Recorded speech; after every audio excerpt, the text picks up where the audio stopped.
제가 로마서를 읽어 나갈 때요, 대반전의 역사로 인해서 제 마음에 시원함을 느끼는 그 구절이 두세 군데 있습니다. 첫 번째는 뭐니 해도 로마서 3장 말씀입니다. 로마서 3장 20절 한번 보시면 아마 여러분도 같은 마음이실 건데요. 자, 율법의 행위로 그의 앞에 의롭다함을 얻을 육체가 없나니 율법으로는 죄를 깨달음이라. 그죠? 그래서 죄인인 우리는 하나님의 의의 심판을 받고 영원한 형벌을 받을 수밖에 없는 것인데요. 자, 21절. 그러나. 그러니까 여기 원문에는 그러나가 있다고 그랬잖아요. 그러나 이제는 율법 외에 하나님의 한 의가 나타났으니 율법과 선지자들에게 증거를 받은 것이라. 22절 같이요.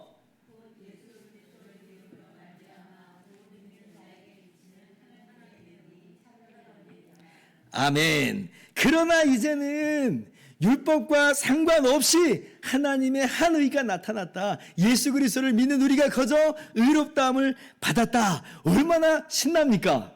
그죠? 마치 이 느낌을 한번 표현을 해본다면 깊은 어둠의 그 절망의 수렁 속에 막 빠져서 허우적거리고 있는데 환한 빛이 비치는 것만 같고 구명보트가 막 찾아온 것만 같고 그래서 우리가 살았다 이제 살았다 하는 그 엄청난 감격이 예를 들면 대한독립 만세와도 같은 그러한 감격이 우리 마음 가운데 있어요. 왜냐하면 나의 행위로는, 나의 수고와 노력으로는 도저히 불가능한 것이었거든요. 우리는 심판받아 멸망할 수밖에 없었거든요. 그런데 예수님의 십자가 대속으로 거저 죄의 용서함을 받으니, 그렇게 거저 의롭다함을 받으니, 구원을 받으니 이것이 얼마나 감격인가. 대반전의 역사죠. 두 번째는 로마서 7장과 8장 말씀입니다. 지난주에도 함께 나누었는데요. 7장 24절부터 보면 오호라 나는 공고한 사람이로다. 이 사망의 몸에서 누가 나를 건져내랴. 어떤 말씀인지 여러분 기억하실 거예요. 우리가 성령으로 말미암아 예수님과 연합해서 한 몸을 이룬 것으로. 그래서 죄에 대해서는 우리가 죽은 자요, 하나님에 대해서는 산 자가 됐는데, 한마디로 우리의 죄된 옛자는 죽었고 이제 죄에서 자유로운 새 본성을 새 피조물로서 거듭나게 됐는데, 근데 이 땅에서 살아가는 동안은 여전히 어떤 모습으로 우리가 나타나요? 이 죄와의 싸움, 정말 여전히 죄와의 싸움이 너무 극렬하잖아요. 구원받았다라고 하는데도 불구하고 이 죄와의 싸움이 너무나 극렬하니까 이게 너무나도 힘에 겹습니다. 우리 안에서 죄성이 뿌리 뽑히고 잘려서 죽었지만 그러나 여전히 악취를 풍겨낸다고 했어요. 이 땅에서 있는 동안에는 최후의 발악을 하는 것과도 같아요. 근데 이 과정이 너무나 우리 가운데 고통스럽습니다. 무수하게 우리가 죄에 걸려서 넘어지는 시간들이 있다는 거예요. 우리 안에 죄성이, 죽었지만 여전히 찌꺼기처럼 남아있는 죄성이 이 성령으로 말미암아 새롭게 된 새 본성 사이에서 막 우리를 양쪽에서 끌어당기는 것만도 같아요. 사실 우리의 두 모습이죠. 두 본성이죠. 우리가 이 안에서 정말 얼마나 많이 갈등하고 싸움에 지쳐만 가는지. 그러니까 바울 사도께서도 오호라 나는 공고한 사람이로다. 이 사망의 몸에서 누가 나를 건져내랴라고 이렇게 이야기하세요. 자, 그런데 25절 그러나 여기 원문에서도 마찬가지로 그러나가 있어요. 그러나 우리 주 예수 그리스도로 말미암아 감사하리로다. 왜냐하면 비록 이 땅에서는 두 본성이 우리 안에 그렇게 있는 것처럼 보이지만 그러나 근본적으로는 우리는 어떤 존재가 되어버린 거예요? 우리의 죄성은 죽은 거예요.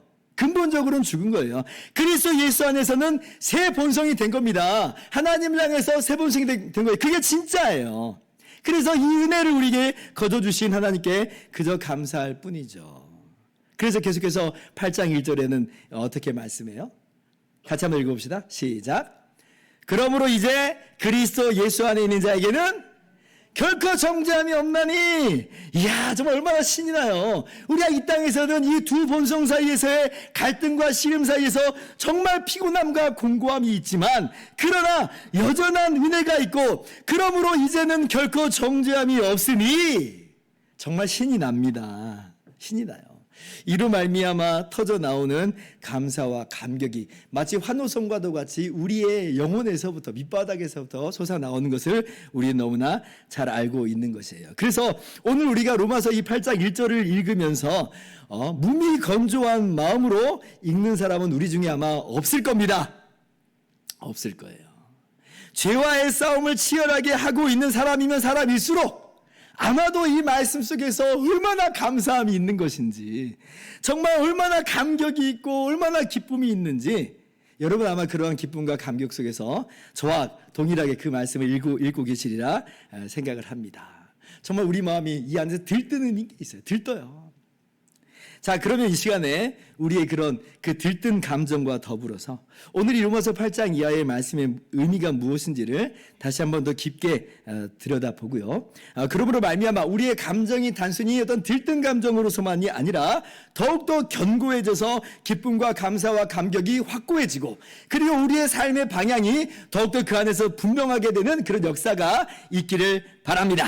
자, 그러면 첫째, 결코 정죄함이 없다는 것은 무슨 의미냐라고 할 때, 이것은요 근본적으로 아담으로부터 말미암았던 바 우리의 원죄와 또 그 원죄의 결과로서 이 우리의 자범죄로 말미암는 모든 정죄함이 없다는 겁니다. 그러니까 정죄함이 없다는 말이 무슨 의미냐? 원죄와 자범죄로 말미암는 모든 종류의 정죄함에서 우리는 해방됐다는 말이에요. 1절에 결코라고 이 번역된 단어 있잖아요. 결코 정죄함이 없나니.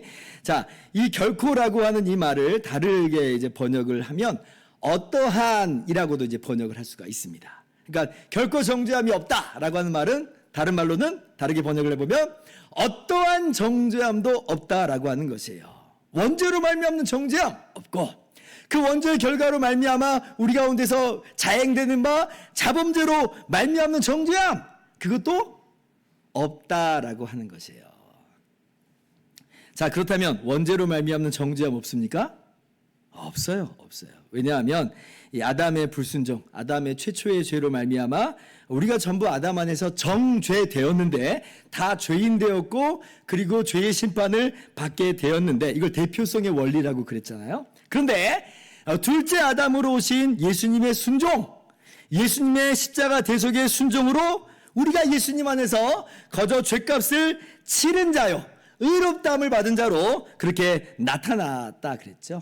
이것을 동일하게 대표성의 원리가 작동한 것이다, 이렇게 여러분들과 말씀을 나눴습니다. 다시 한번 로마서 5장 18절 말씀으로 가보면, 자, 그런즉 한 범죄로 많은 사람이 정죄에 이른 것 같이 한 의로운 행위로 말미암아 많은 사람이 의롭다 하심을 받아 생명에 이르렀느니라. 아담의 한 범죄로 말미암아 많은 사람이 정죄에 이르렀다. 원죄잖아요, 원죄. 그런데 예수님의 십자가 대속의 순종으로 말미암아 한 의로운 행위로 말미암아 우리가 정죄함이 아니라 오히려 그 안에서 의롭다함을 거저 얻는 것이고 생명에 이르게 되었다는 거예요.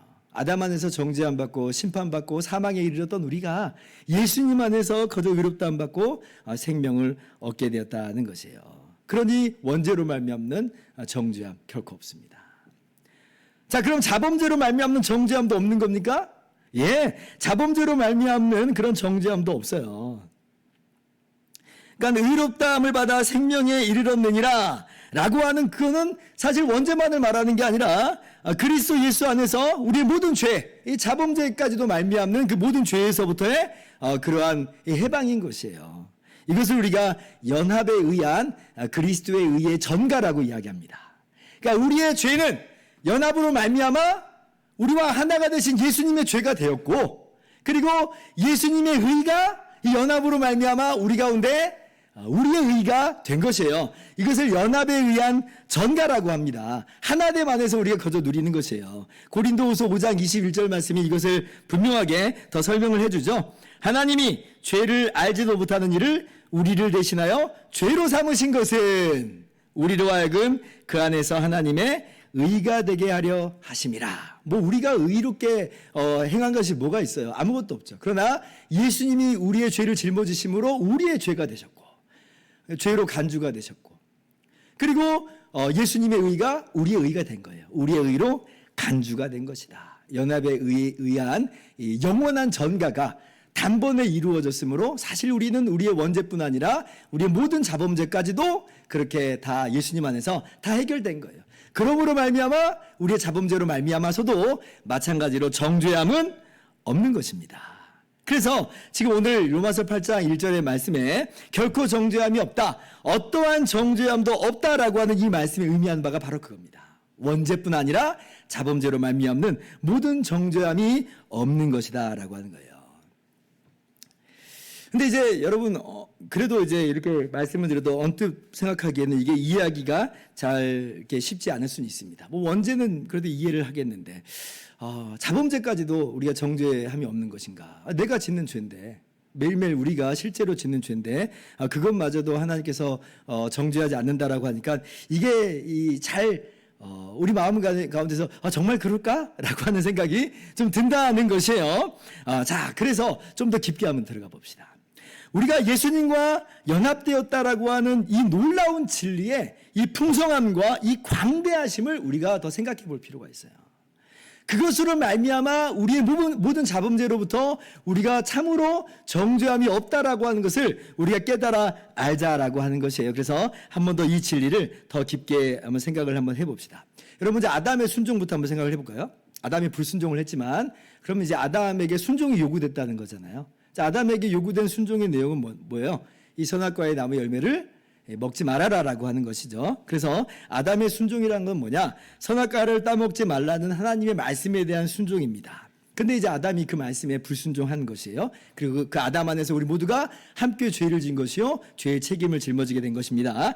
자, 그런데 예수님의 순종은 분명히 같은 순종이에요. 그러니까 하나님의 말씀에 대한 순종으로서는 같은 순종인데, 그런데 예수님의 순종은 그 내용이 훨씬 더 깊습니다.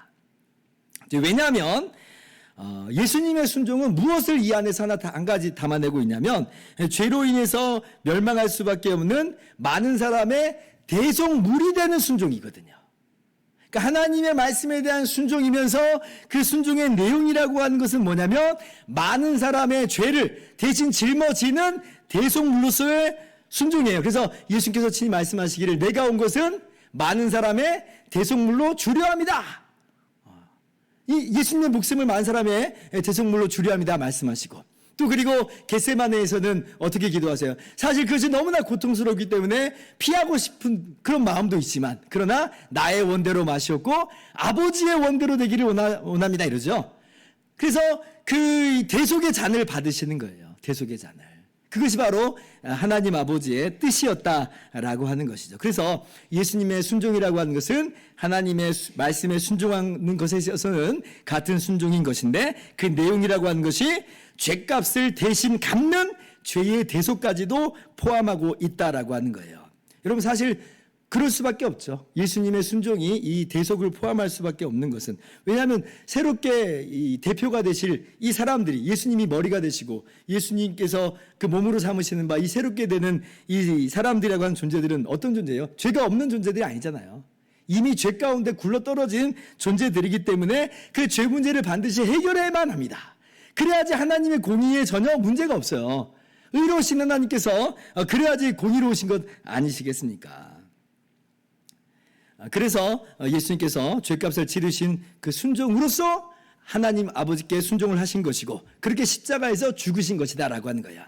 자, 그런데 그 십자가에서 죽으심이라고 하는 것은 주님과 우리가 한 몸된 안에서, 그렇게 주님께서 우리의 머리가 되고 대표 되심 안에서 누구의 죽음이다 그랬어요? 예수님의 십자가 죽음과 더불어서 한 몸된 우리도 죽었다 그랬죠. 이게 예수님의 그 우리와의 연합의 특별함, 예수님의 이 우리의 대표 되심의 특별함인 거예요. 예수님의 죽음과 합하여 우리가 죽은 것이다. 그래서 우리의 옛 자아가, 우리 옛 사람이 함께 십자가에 못 박힌 것이다. 그렇게 말씀하셨죠. 여러분, 그래서 우리의 옛 자아가, 우리 옛 사람이 실제 죽은 겁니다. 실제 죽은 거예요. 자, 로마서 6장 4절 말씀 가봅시다. 그러므로 우리가 그의 죽으심과 합하여 세례를 받음으로 그와 함께 장사되었나니, 이는 아버지의 영광으로 말미암아 그리스도를 죽은 자 가운데서 살리신 것 같이 우리도 또한 새 생명 가운데 행하게 하려 함이라. 예수님과 합하여 우리는 죽었다. 예수님과 합하여 우리는 장사됐다라고 하는 것이에요. 그래서 여러분, 우리 신자의 이 자범죄라고 하는 이 독특함이 있어요. 이게 뭐냐면, 이거는요, 우리의 죽은 옛자, 우리의 죽은 옛 사람에 따른 죄입니다. 참 신기합니다. 뭐 우리의 죄가 아니라는 말은 아니에요. 왜냐하면 우리의 옛 자아도 우리의 이 죄된 이 본성으로서 자리하고 있기 때문에 우리의 죄죠. 우리의 죄가 맞는데, 근데 그 죄는 특별히 누구의 죄라고 말하게 되냐면 우리의 옛 자아의 죄예요. 우리 옛 자아의 죄. 근데 우리의 옛 자아는 어떻게 됐다는 거예요? 이미 죽었다는 거예요. 죽은 옛 자아의 죄다. 굉장히 놀랍죠. 굉장히 놀라운 거예요. 그래서 옛 자아는 이미 주님의 십자가와 함께 죽은 것으로 이미 끝난 거예요. 그러니까 주님의 십자가 대속으로 말미암아 다 이 죄값이 치러진 바 된 것이고, 옛 자아는 그리스도와 함께 십자가에 못 박힘으로 장사됨으로 다 처리가 돼 있는 겁니다. 끝난 거예요. 끝난 거. 그래서 여러분 사도 바울은 이 옛 자아로서의 우리의 죄를 뭐라고까지 이야기하냐면, 자 로마서 7장 17절 말씀 보세요. 이제는 그것을 행하는 자가 내가 아니요 내 속에 거하는 죄니라. 20절 마찬가지로 읽어봅시다. 시작.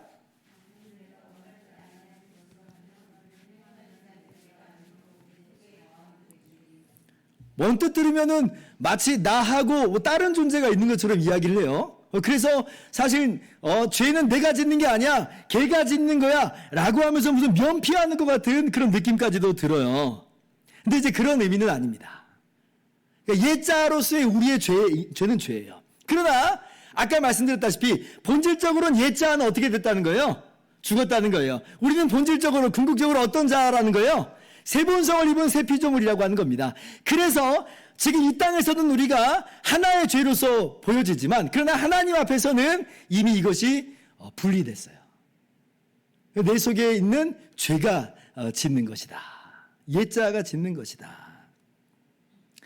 그래서 우리 옛자의 죄는 굉장히 독특한 의미를 가지고 있습니다. 이미 옛자가 짓는 죄는요, 그리스도 예수 안에서 다 해결이 된 거예요. 왜냐하면 그리스도 예수의 십자가로 말미암아 함께 죽은 자가 될 것이거든요. 자, 그런데 주의하자고 그랬어요. 우리가 이 땅 가운데서 이 두 본성이 이 땅에 있을 동안에는 여전히 대립되고 여전히 갈등 가운데 있다는 것은 우리가 잊지 말자 그랬어요. 옛자에 따른 이 죄, 우리의 죄로 이야기되죠. 이 땅에서는 우리가 그 죄 때문에 고민하는 바가 있죠. 그래서 사도 바울도 그래서 고민하고 고통스러워하는 거죠. 그냥 그거 내가 짓는 죄가 아니야 라고 하면 오라 나는 공고한 사람이로다 이렇게 말할 리는 없는 거예요. 근데 그렇게 말한다고 하는 것은 나 아닌 옛자의 죄지만 궁극적으로는, 그러나 이 땅에서는 나의 죄이므로 그 안에서 공고한 사람이로다, 이 사망의 몸에서 누가 나를 건져내랴 라고 그렇게 이야기하고 계신 거예요. 그래서 여러분 옛자로서의 죄, 그러니까 우리의 자범죄를 말씀하는 거예요. 그리스도와 우리가 연합한 자로서 이미 죽은 자의 죄다, 죽은 본성의 죄다, 처리된 자의 죄다 라고 하는 것을 기억하면서, 그래서 뭐예요? 결코 정죄함이 없죠. 처리됐는데 무슨 처리되지 않는 것이 남아있겠어요. 다 처리됐음을 여러분 믿으시기 바랍니다. 여러분, 우리가 죄짓고도 나몰라라 하면서 철면피처럼 살자는 말이 아니라, 하나님 앞에서는 궁극적으로 나는 어떤 존재다? 옛자가 아니라 나는 새 자아, 새 본성, 새 피조물, 새 생명이다 라고 하는 것이에요. 그래서 우리는 정죄함이 없는 것입니다. 2절 말씀, 그래서 이렇게 말씀하시죠. 같이 한번 읽어봅시다. 시작.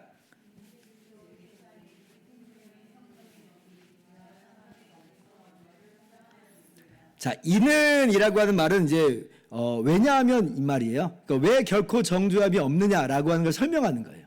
이는 왜 그런 거 아니? 지금 뭐라고 설명해요? 생명의 성령의 법이 해방시켰다는 거예요. 이게 무슨 얘기예요? 성령으로 말미암아 우리가 그리스도와 하나가 되어서 그리스도와 함께 죽고 그리스도의 부활과 함께 새 생명으로 살아난, 바로 그걸 말하는 거예요. 그렇게 새 본성이 되었으므로 그리스도 안에서 결코 정죄함이 없다라고 하는 것이에요. 다시 한번 말씀드립니다. 우리의 옛 자아는 이미 죽었어요. 이미 정죄받고 이미 주님의 십자가와 함께 죽은 자입니다. 그런데 우리는 이제 어떤 존재냐? 새로운 본성으로서, 새 생명, 새 피조물로서 정죄함이 없는 자로서 우리는 하나님 앞에 서 있다라고 하는 것이에요. 여러분, 이 사실을 분명히 믿으시기를 바랍니다. 자, 이렇게 이제 설명을 드렸는데 이렇게 설명을 드려서 다 이해를 하셨을 거라고 생각합니다만은 뭔가 좀 더 아쉬워서 너무 어렵게 설명한 거 아닌가 라는 생각을 한번 해서 정말 주일학교식으로 한번 설명을 해보겠습니다. 좀 더 쉽게 한번 설명을 한번 더 해본다는 거예요. 자, 예수님의 십자가 대속의 순종은 이 한 사람, 그러니까 이 대표자로서의 순종이지만 또한 하나님의 아들로서의 순종이죠. 예수님은 참 사람이시면서 참 하나님이시잖아요. 그러면 단순히 한 사람으로서 우리의 대표로서 순종하시는 수준만이 아니라 하나님의 아들의 피가 십자가에서 뿌려진 거잖아요. 그러면 하나님의 아들의 피가 능히 우리 모든 사람의 죄를 사하실 수 없겠느냐라고 하는 그런 설명으로도 한 번 더 드리고자 합니다. 뭐 쉽게 더 예를 들자면 우리의 머리이시며 대표이신 예수님이 죄값을 다 갚으셨는데 그것은 마치 어떤 거냐면 하나님의 아들의 피가 뿌려진 거니까 무한한 통장 잔고가 지금 있는 거예요. 무한한 통장 잔고로서 지금 이 죄값을 다 갚으신 것이다. 이렇게 생각을 해볼 수 있겠죠. 그잖아요. 왜냐하면 하나님의 아들의 피, 이 세상에 그 무엇과 비교할 수 있겠어요. 온 천지 만물을 창조하신 하나님이신데 우리 인류를 다 쌓아놓는다 한들 그것이 예수님의 피 한 방울의 가치와 견줄 수 있겠느냐 이 말입니다. 그러니까 주님의 십자가의 피라고 하는 것, 그 순종이라고 하는 것은 하나님의 아들의 피다. 그러니 그 무한한 통장 잔고로서 피값을 치러주신 것이, 죄값을 치러주신 것이니 우리의 자범죄라고 하는 우리의 죄값이 매일같이 인출된다고 할진데 부족함이 있겠느냐. 제가 주일학교 수준으로 설명한 거예요. 부족함이 있겠어요? 아니 그 무한한 통장 잔고로서 이미 죄값을 다 치렀으면 지금 우리의 자범죄로 말미암는 정죄함은 결코 없다라고 우리가 확신할 수가 있는 거예요. 그저 이렇게 하면 이해가 좀 쉽죠? 네, 오늘 로마서에서 이렇게 이야기는 한 건 아니지만 혹시나 목사님 너무 어려워요 하시는 분들에게는 이렇게 쉽게 설명을 제가 드릴 수도 있겠다 싶어가지고 한 가지 더 한번 설명을 보탰습니다. 그래서 우리는 예수 그리스도 안에 있는 자에게는 결코 정죄함이 없다. 언제나 그리고 자범죄로 말미암는 모든 정죄함은 우리 가운데 없는 것이에요. 우리와 하나가 되신 예수님께서 우리의 모든 죄를 짊어지고 십자가에서 죽으신 것이고 우리는 예수님 안에서 거저 의롭다함을 얻은 것입니다. 죄 없다함으로 전가된 그 의로 말미암아 죄 없다함을 얻은 것이에요. 우리의 죄값 다 치러진 것이고 완전한 용서함 받은 것이고 우리 옛사람 죽어버린 것으로 끝났고 우리는 본질적으로 궁극적으로 새 본성 새 사람으로 거듭났으니 정죄함이 결코 없는 것이다. 믿으시기 바랍니다. 자, 그런데 오늘 말씀이 그렇게 결코 정죄함이 없다고 하시는 그 말씀이 이러한 내용만 있는 것이 아니고 또 두 번째 이야기하는 바가 있어요. 오늘 그 두 번째까지도 함께 더 들여다보도록 합시다. 그게 뭐냐면 이제 우리가 새 본성으로서 하나님의 법을 따르면서 살기에 그렇게 율법의 요구가 이루어지기에 정죄할 것이 없게 됐음도 오늘 말씀이 우리 가운데 이야기하고 있습니다. 사실 우리가 여기까지는 잘 안 나가는데 이 말씀 속에서 여기까지 나가야 돼요. 자, 3절과 4절 봅시다. 3절 보면 왜냐하면 이렇게 또 이거 시작합니다. 왜냐하면 율법이 육신으로 말미암아 연약하여 할 수 없는 그것을 하나님은 하시나니 곧 죄로 말미암아 자기 아들을 죄 있는 육신의 모양으로 보내어 육신의 죄를 정하사 정죄하사 이 말입니다. 4절 같이 읽습니다.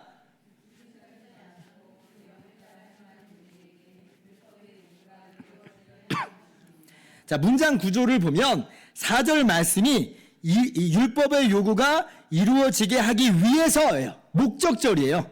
그러니까 4절 말씀을 위해서 3절 말씀을 하셨다 이 말입니다. 자, 그러면 3절 보세요. 자, 율법이 육신으로 말미암아 연약하여 할 수 없는 그것이라는 말이 나와요. 다시 말하면 6절에는 율법의 요구라고 하는 비슷한 이 표현이 나오고 있습니다. 그럼 뭐냐? 율법이 원래는 해야 되는데 육신으로 말미암아 연약하여 할 수 없는 그것. 다시 말하자면 율법의 요구는 뭐냐? 라고 할 때 율법은 두 가지를 이야기하죠. 하나님의 선하신 뜻을 보여주는 것으로 순종하여 생명 가운데 거하라. 이것이 율법의 요구죠. 근데 불순종하는 자에게는 자신의 행위대로 심판을 받는다. 라고 하는 율법의 요구가 있어요. 그러니까 율법의 요구는 양면을 가지고 있어요. 순종할 것을 요구하고 불순종하는 자에게는 심판이 있을 것이다 라고 하는 것이죠. 자, 그러면 이 율법의 요구가 하나님 말씀에 순종하여 사는 것까지도 포함하고 있는 것으로 볼진데, 자, 그러면 순종하여서 사는 사람에게는 정죄함이 있겠어요, 없겠어요? 없죠. 정죄함이라고 하는 것은 율법의 한 요구, 그러니까 불순종하면 그 대가를 치를 것이다라고 하는 거기에 있어서 정죄함이 있는 거지. 순종하는 자에게는 정죄함이 없는 것입니다. 자, 그런데 율법이 이 죄를 정죄하는 쪽으로 요구를 이야기하긴 하지만 율법이 연약한 우리의 육신 속에서 하나님의 뜻대로 살게 만들어요? 살게 할 수 있어요?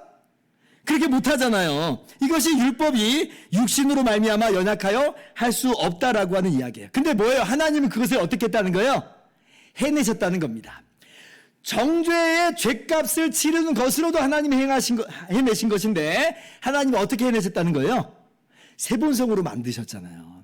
성령으로 말미암아 새 본성이 되게 하심으로 새 본성을 따라서 율법의 요구를 능히 이룰 수 있는 자로 변화시켜 놓으신 거예요. 재창조해 놓으신 거예요.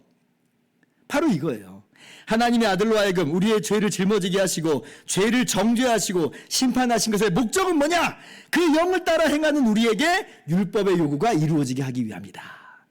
하나님의 말씀, 율법에서 보여주는 바대로 하나님의 말씀대로 살아갈 수 있게 만들어 버리셨다는 거예요. 예수님 안에서 성령으로 말미암아 하나님 말씀을 순종하면서 살게 되는 그 존재로서 우리를 이루어내셨다는 것이죠.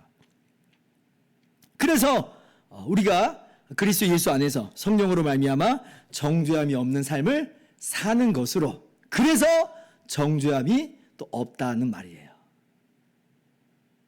물론 우리가 순간순간 짓는 죄들이 있죠. 그러나 그거는 옛자에 속한 죄라고 그랬어요. 그리스도 예수 안에서 이미 다 죄값이 치러졌고 옛자는 죽은 것으로 끝난 얘기입니다. 그리고 우리는 새 사람으로서 성령의 인도하심 따라 하나님 말씀을 순종하면서 살아가는 존재로서, 그러니 정죄함이 없는 삶이 되는 거예요. 정죄함이 없는 삶이다. 여기까지 나아가야 돼요. 그러니까 로마서 말씀이 이야기하는 거는, 그래서 결국 우리 죄는 제 문제 다 해결됐으니까 마음대로 죄 짓자, 이런 식으로 지금 이야기하는 것은 아니고, 물론 정말 그러한 감격은 있는데 또한 무엇을 항상 분명하게 이야기하냐면 새 본성이라. 성령으로 말미암아 우리는 하나님 말씀을 순종하면서 살아갈 수 있는 그런 사람들이 되었다.